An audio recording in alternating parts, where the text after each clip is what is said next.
ee ku dhaqan waddanka Britain. waa hagaag weli waxaad nagala socotaan wararkii caalamka oo idinka imanaya stuudiyaha iyaga magaalada London.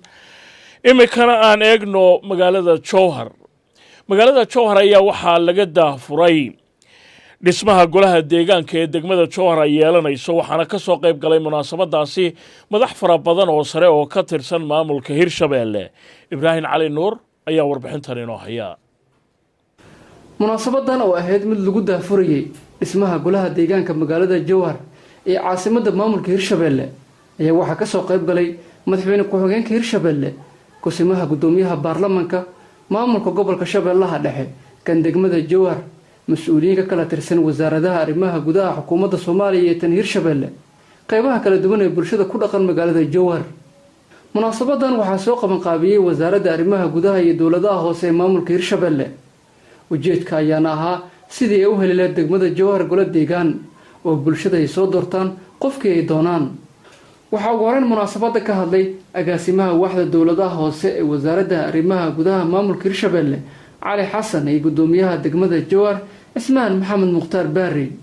daafurkaanu sida aad ogtihiin waxaan ma soo socday waqtiyadan dambe oo dhan dhismihii golaha deegaanka oo soo maray marxalado badan oo kala duwan. hadda waxay maanta joogaan heerkii gabagabada ahay oo la rabo in loo gudbo wixii aan soo wadnay oo qowlka ahay inay maanta ficil u gudbaan. waxa la daafuraya marka hadalkii oo kooban khulaasatil kalaam waxa waaye in golihii deegaanka loo dhiso degmada Jowhar. runaantii ka degmo ahaan waan soo dhaweynaynaa golaha deegaanka dhisidiisa iyo maanta daafurka ee lagu dhisaayo golaha deegaanka. waxaan leenahay soo dhawaada. dhinaca kale gudoomiyaha maamulka gobolka Shabeellaha Dhexe Axmed Meyr Makaraan iyo gudoomiye ku-xigeenka labaad ee baarlamaanka Hirshabeelle ahna kusimaha gudoomiyaha baarlamaanka Marwa Canab Axmed Ciise ayaa waxay sheegeen barnaamijka golaha deegaanka inuu yahay mid faa'iido u leh bulshada reer Jowhar. waxa mustaqbalka raxbo looga gudbo horumarka degmada Jowhar. degmooyinka oo dhan markay gaarto waa systemka gobol ahaan markaas horumarka oo dhan, laakiin hadda degmada ay ku bilaabatay ayay horumarka ugu horeeyo ayaa waxa la rabaa in looga gudbo xilligii magacaabis looga gudbo la soo doorto gudoomiyihii degmadaas dadka ku matali lahay iyo maamulka matali lahay oo dhan.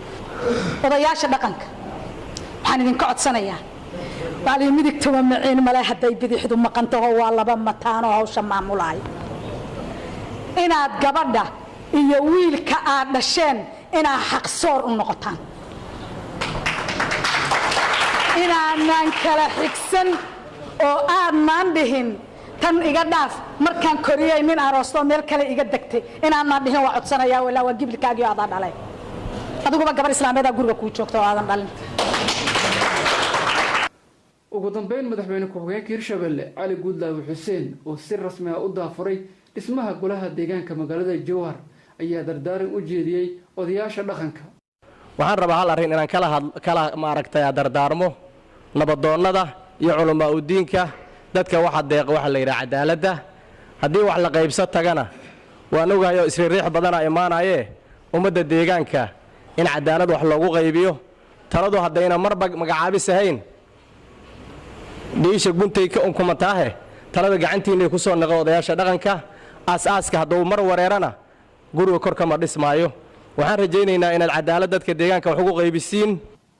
Ibrahim Cali Nuur, TV Universal, caasimadda Hirshabeelle, Jowhar.